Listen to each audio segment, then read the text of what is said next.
our God advise us as parents not to give punishment when we are angry. So if you're angry with your kid, you leave it until you're not angry anymore before you smack them.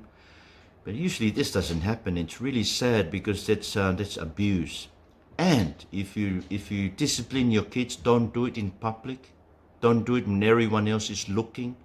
Don't do it when your family are around. Take them to the room and give them a smack. Explain to them why you're doing that. But I think it's very important if you have young kids and you're parenting young kids. Even if your husband is an unbeliever, raise them up as believers. Because you see, 1 Corinthians 7, verses 10 onwards, you can go back and read this, says that an unbelieving spouse is already sanctified. It doesn't mean they can go to heaven because you are a believer, but they're already considered holy because of you. And even your children are already considered as holy because of you, who is a Christian. And this is why you should baptize them. You should treat your children as believers. Raise them up with the teaching of God, the discipline of God. And as I said, we Tongans, I was given the stick. Even when I went to Seattle Dai, as a student when I was 17. And my mum, got a broom at home. You may know what I'm talking about. Every time I come back from Seattle Dai, I receive the broom for not going to church and that sort of thing. Now I'm very thankful, that my mum was so concerned for me like that. Yes, and I discipline my boys. But yes, the question is about, if one of your spouse is an unbeliever, by all means. Well, you can talk to them, and I'm sure they might agree with you. But please don't leave Tongan kids undisciplined. I know that one of my friend who was a whaifekau, Tongan whaifekau, and I think he uses a cricket bat or something on one of on one of his kids. This is a story. This is a true story. And he was taken. No, he used it on one of the kids at school because he was teaching scripture. And you know how the Palangi kids, they muck up, and they're non-Christian kids. And so I think he used a cricket bat or some stick or something, and it leaves a mark on the kid. And so he was taken to court for this. And you know what he told the judge? He said, he held up his Bible and he said, look, the God who teaches me from this book believes in disciplining kids. Yes, and he was acquitted for that. But I don't think we can all be acquitted for doing that sort of thing. But what I'm basically saying is, by all means, discipline your kids, but don't do it in an unloving way. Don't do it in an abusive way. And you know how some people just slap. I was told that one of the men in our fellowship, they just give a slap on the face of the little kids, like 4 or 5-year-old. I think that's abuse. I would not support that. I would stop that man right away if I see them doing that, because that is a very unloving way. And besides, I don't think the kids knows why they're being disciplined. I think you need to explain that they need to know why they're being disciplined. I know one of my friends, they use a stick, but you know what they do? They hit the kids on the sole of the foot, to hold up the foot, because it won't leave any mark, you see. And even if it leaves any mark, no one would find out because they're standing on their foot. But it's, don't hit them on the back side, because usually that's too soft. But maybe on their legs or the sole of the feet or somewhere down there where no one would know. But yeah, I know. Yes. I think we should have invited our parents. It's a little late, but thank you for that. That's awesome for us younger parents to learn about that. I don't know if you wanted to keep going on with that question, but I don't know if you've seen the other one where is it good to be friends with the opposite sex if you're married? And I think also even in relationships, Okay. married or in relationship, is it good to be like have a really good friend of the opposite sex? Why would you do that would be my question. Why would you why would you think that's a good thing to have a friend of the opposite? You know, when you get married, your spouse should be your best friend. All your secrets should be, you should tell your spouse. If you don't, if there's something you can't tell your wife or your husband, don't tell it to anybody else, you see. That's the way to go in marriage. Should be your best friend. See, when I talk to my wife, and this is another thing, guys. You know, when you go to work and you come home and your wife said to you, "How was work?" and you say, "Good," and that's it, right? And your wife is waiting for you to say what was good about work, and you finish, because like for us guys, well, it's good, and then that's how we talk. We're so superficial when we talk. We don't build up real relationships as guys, right? When we talk in the Faigawa, it's all good, it's all superficial. But when the ladies talk, that's why ladies can have very good relationship with other ladies, because they talk about the deep things in life, and we guys should learn from them. So when you come back from work and your wife asks you, how was it? You should sit down and say, oh, we got there, and so was there, and we had this fun thing to do, and I dropped a hammer or something on somebody else's legs, and had to be taken to hospital. Your spouse, your wife, needs some more details. When I go to the Faikawa, I come back and my wife said to me, how was the Faikawa? I tell her, all the names. She doesn't know all the names of the guys that I go Faikawa with, but I would tell her the names of this guy and that guy who's married to, and I know she doesn't really, she may be bored about these things, but yeah, you have to talk to them. But yeah, I would advise strongly about having a person of the opposite sex as a close friend of just you. If it will be a close friend, should be both of you. And you should not go meet them one-to-one to have coffee just by yourself. You should always go with your spouse. For a very good reason, of course, because when you don't talk to friends of the opposite sex about your problems in marriage, because very soon they appear to be more loving than your spouse. And eventually, without you noticing, they will become then the other person, the better person than your spouse, and before you realize it, you're already developing an inappropriate relationship with the other person. If you are lonely in your marriage, maybe you can talk to other women. Maybe you can talk to other close same-sex friends. Please, please, please. If you have been speaking to a person from the opposite sex about your problem in marriage, that is inappropriate and that is wrong. The only reason I can think you're justifying talking to a person of the opposite sex about your problem in marriage is that you want the other person, you want her or you want him. And that's why you're saying you want her to know that your marriage is problematic and you're looking for another person. But of course, you have to remember that problems don't run away. You take your problem with you, and you find another person, I'm sure you will take your problem with you to them, right? So yes, please don't do it. Any other questions? Any comments? Yeah, there was another question, sorry. And feel free for anyone who wants to ask Yeah. a question, please feel free to. And if you're uncomfortable, please Yeah. you can either send it privately to Marvel or myself, and I'll ask it on your behalf. Obviously, anonymous. But another question was, what do you think about the whole like the clubbing scene, like for married people or even just as singles? What do you think about that? Yeah, night clubbing. I think there are places that we know it's unhelpful.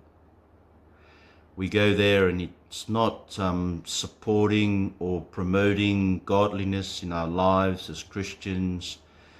In fact, it's leading us astray from our Christian convictions, and I think night clubbing is one of those places. There's no problem with having a good barbecue at home, inviting some of the close friends to come there, and your parents are there, and you can talk to them there, and you can leave, right? Yes, but even drinking, if drunkenness is a problem, well, alcohol is not a problem in the Bible. Paul advised young Timothy to not only drink water, but from time to time take a little wine for your stomach. So it seems to me that even the apostle found that wine is a fixate for stomach problems. The problem with the Bible is drunkenness. When you go drinking and you get drunk all the time and you boast it on Facebook, I think that's very, very unhelpful. I know that some of you belong to some of these uniting churches, the Methodist churches here overseas that are okay for their ministers to drink. I've seen Tongan ministers in those churches drink, and I think that that's very unhelpful. It's very unwise of them to get drunk, especially in wedding celebrations. I've been to wedding celebrations where by the end, the Tongan minister was too drunk to say the benediction, that they had to ask me to say the benediction for the whole wedding celebration night clubbing, drunken party, that's very, very unhelpful.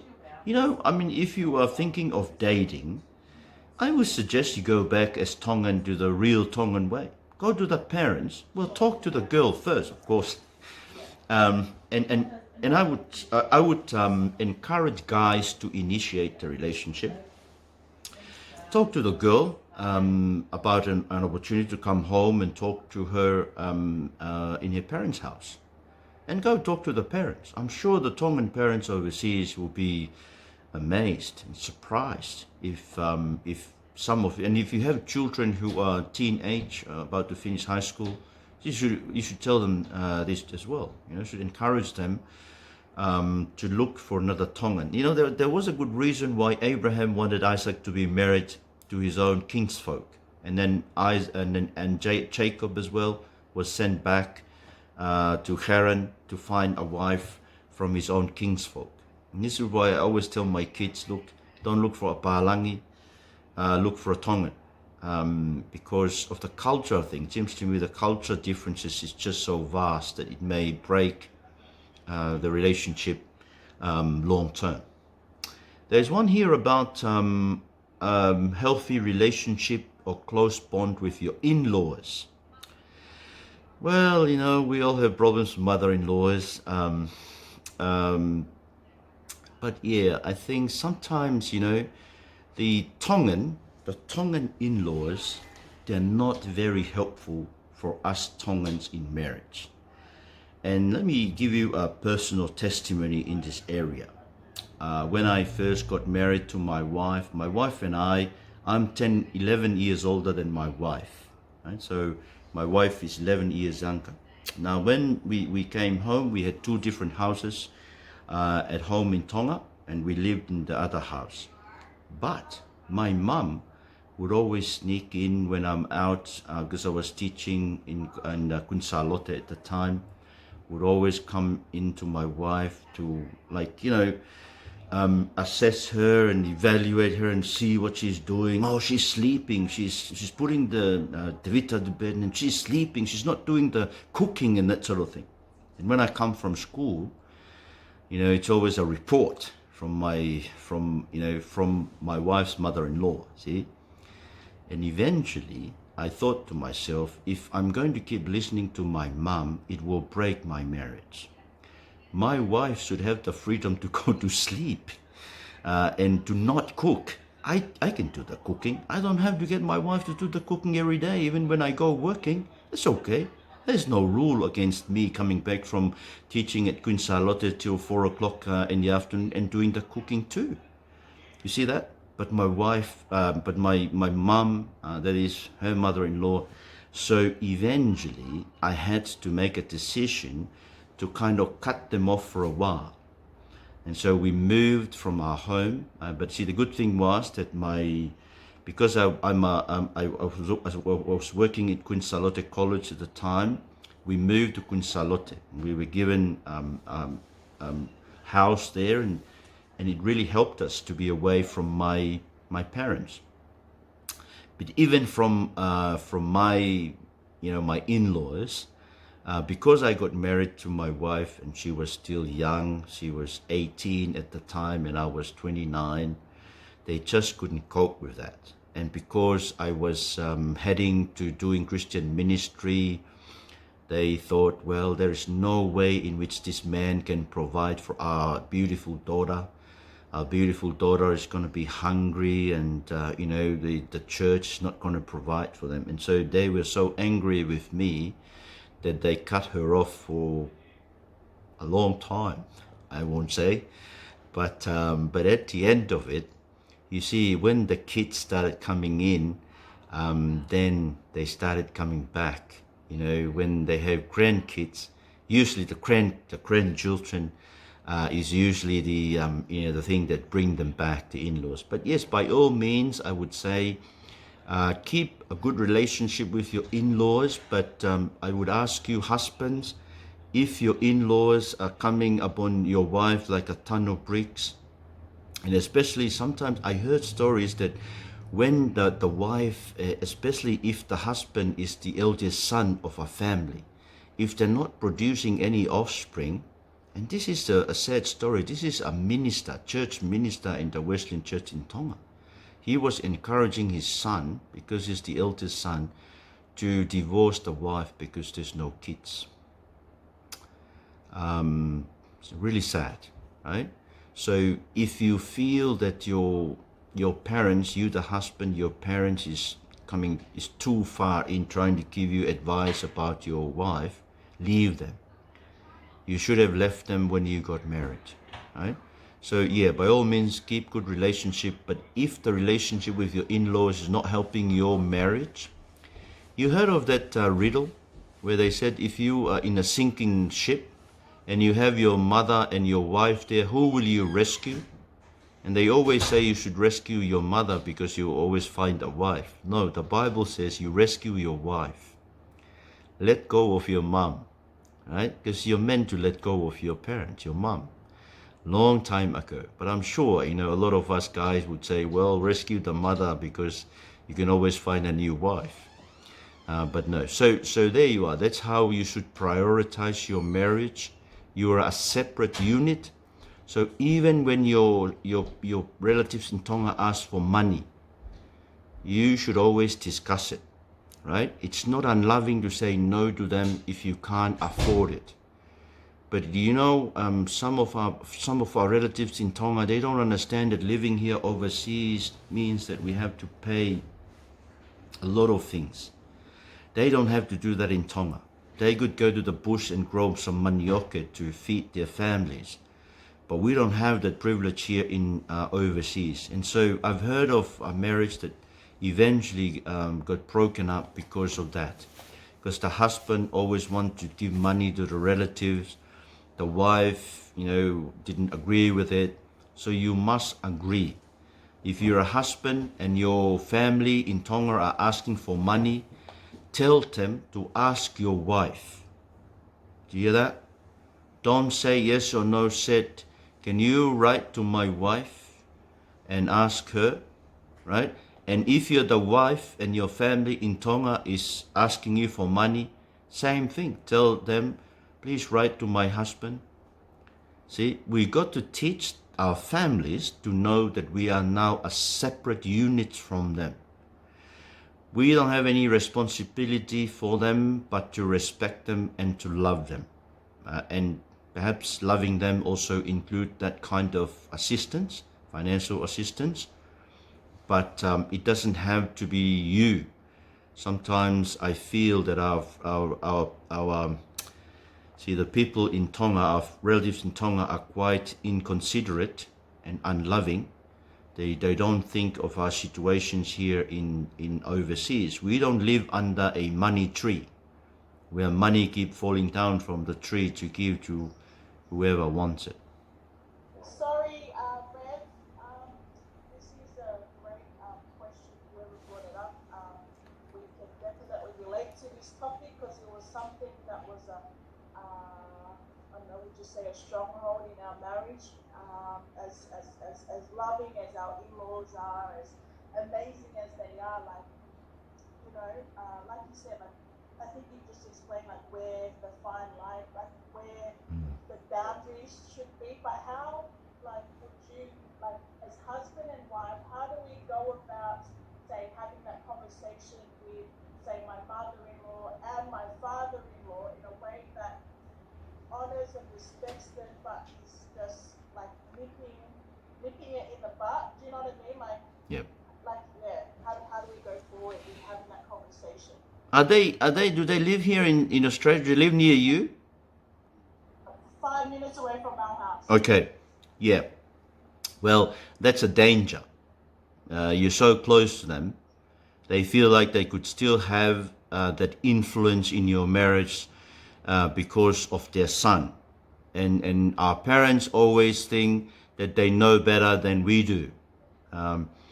There is a fine line where your husband will then have to decide that this is not helping you as a married couple.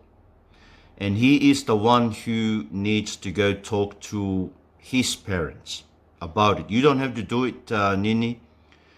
Best you can do is just to back up your stuff and go somewhere else. But you don't have to talk to them.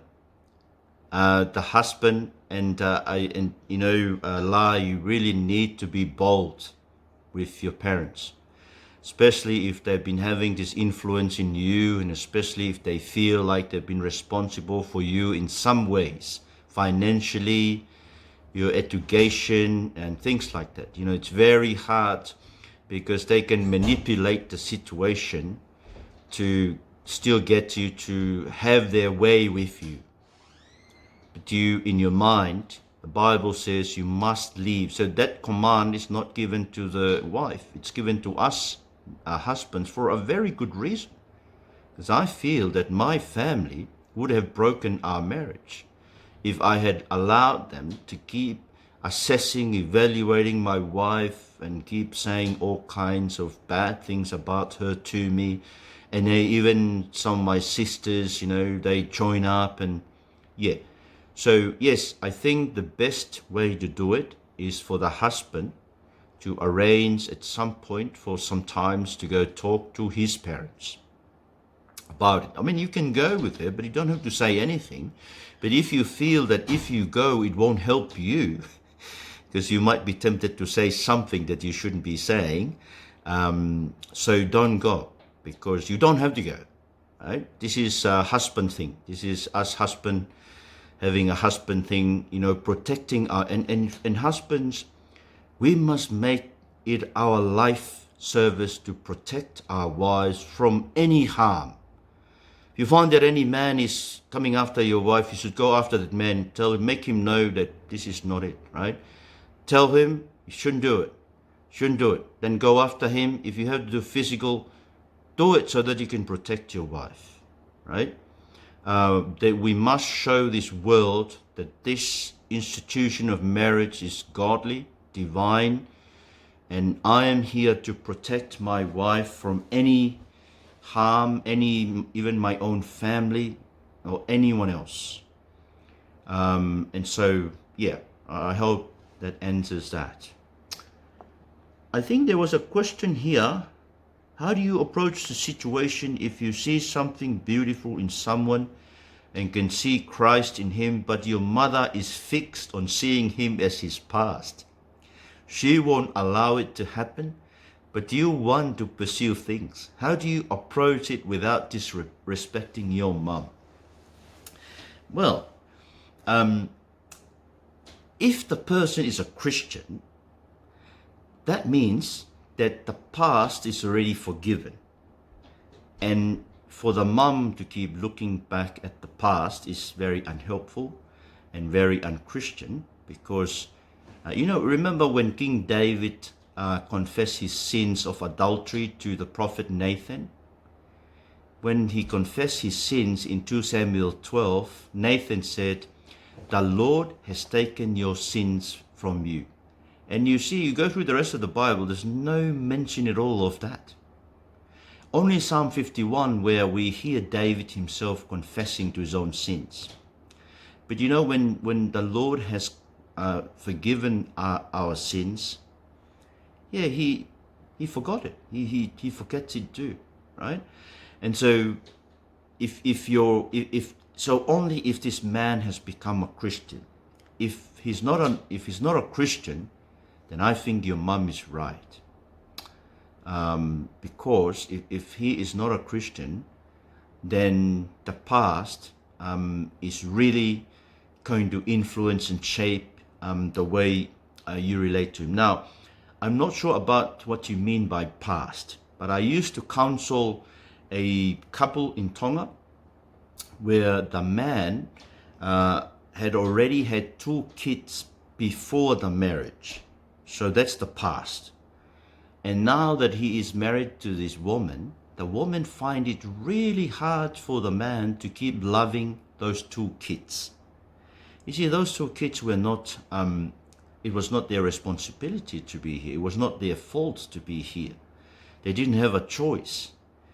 But you see, the woman knew even before they got married that this was the situation. And then she went ahead and got married to the guy. But you see, if that's the kind of past we're talking about, you must learn then to accept it. See, that's the thing. And maybe your mom has some wisdom in this. It's very difficult to be married to a person who was married before and have some kids. But only, of course, if their wife had died or something. If they're divorcee, let me tell you, it's hard. So, I won't do it if they're non-Christian, and I won't do it if they are divorcee, because if they're already divorced, think about it. They've already spent 80% of their strength in the first wife. You become the second wife, there will be only 20% left for you. And most likely, because they've been divorced, they might divorce you too. So there must be some real wisdom in what your mum is seeing in this person.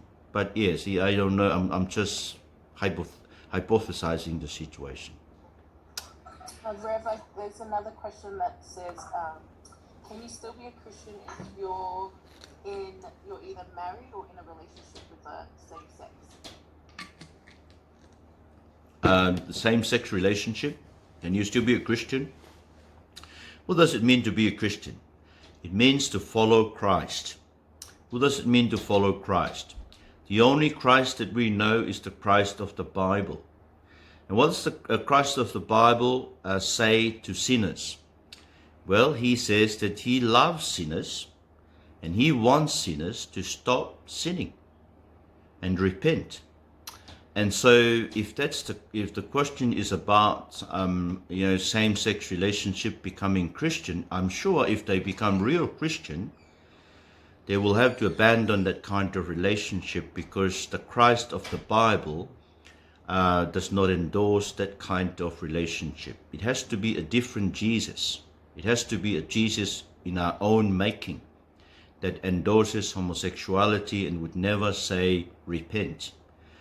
I have been told this by several ministerial colleagues that that we need to love these people, and in fact I do love them. I have 2 homosexuals that I pray for, and I have spoken to them. I know that they're really searching. They're starting to see the emptiness of this kind of lifestyle. And one of them called me and was asking for some questions.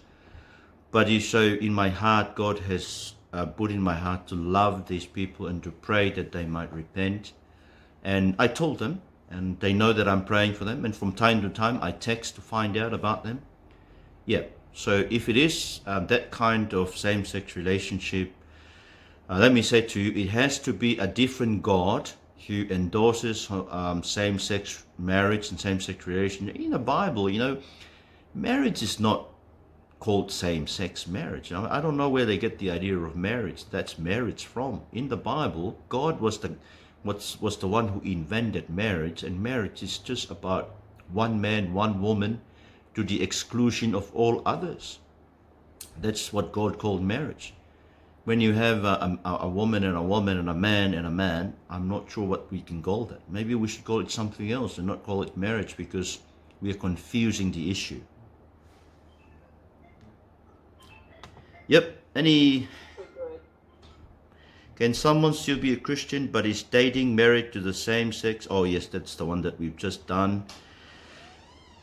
Well, I've been enjoying this. I hope that I once gave this talk to a Tongan congregation of young people.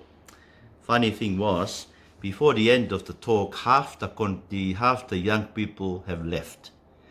They just thought that I'm talking about something inappropriate, and they have their cousins and those people. You know what I found out later?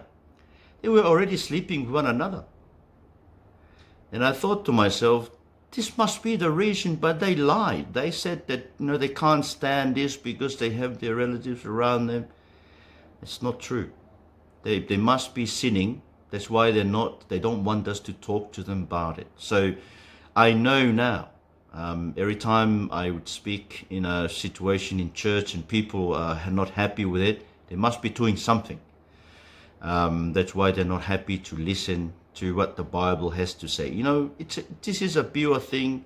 We should listen to it even with our cousins, our sisters, our brothers in Christ, because we need to know that this is God's design for us.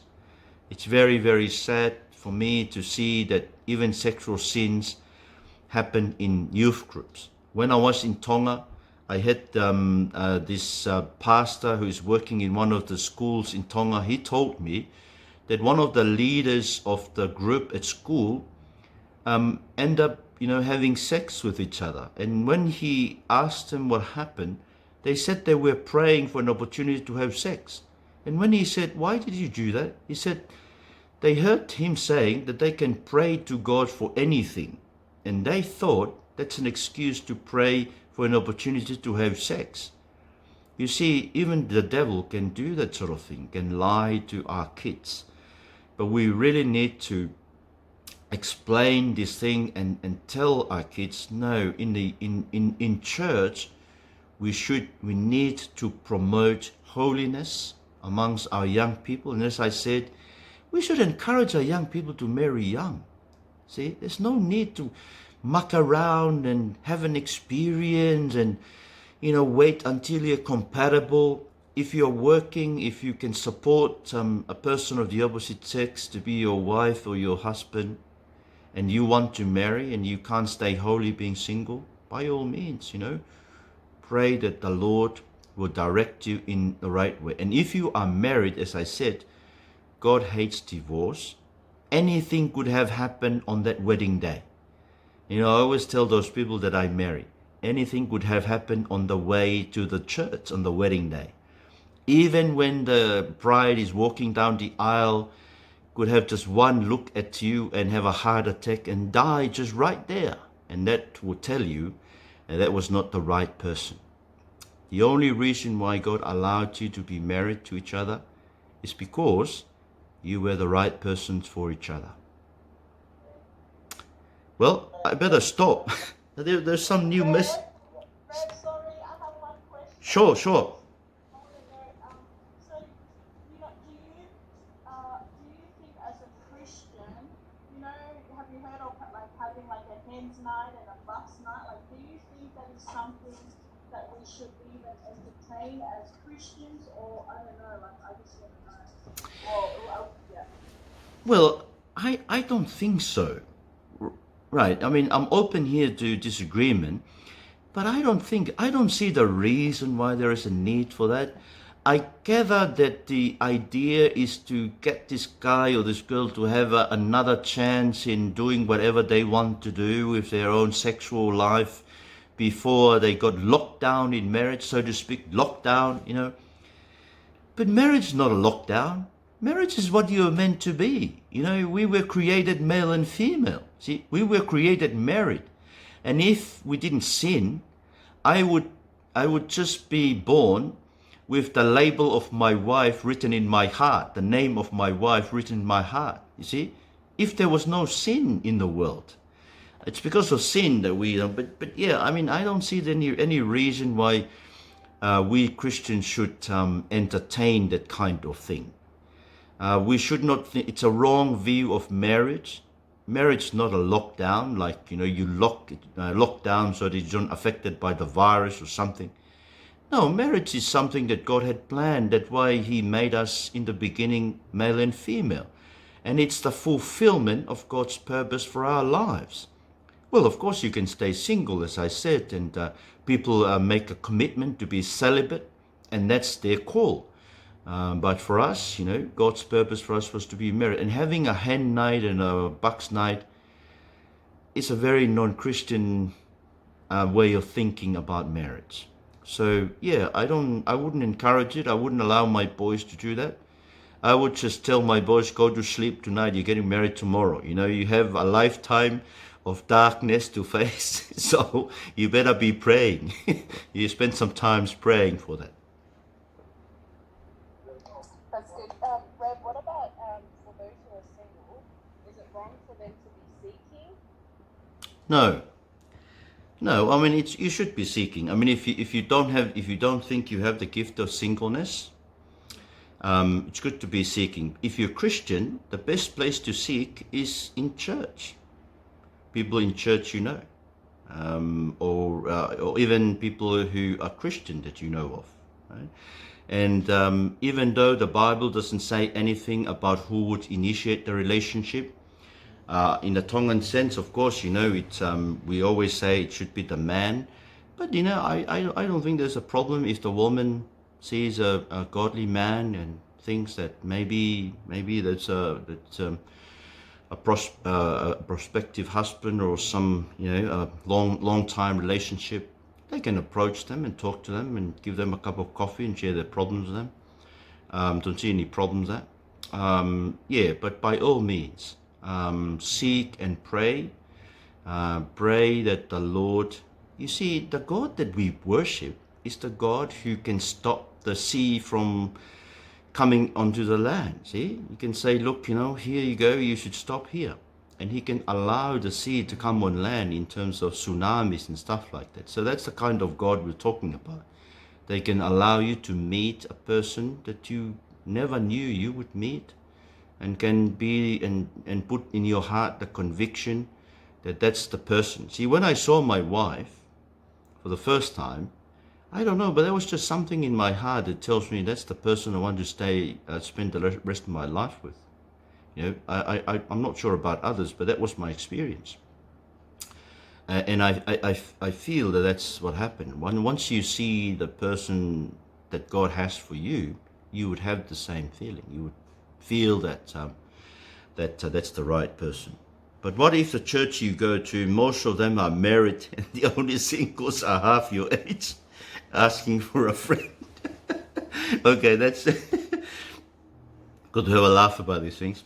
You're right. See, in the Tongan churches here overseas, because we don't have youth group, the youth, they all have left church. See, this is why I run a youth group in my church, because I don't want them to leave. And I run the youth group in English.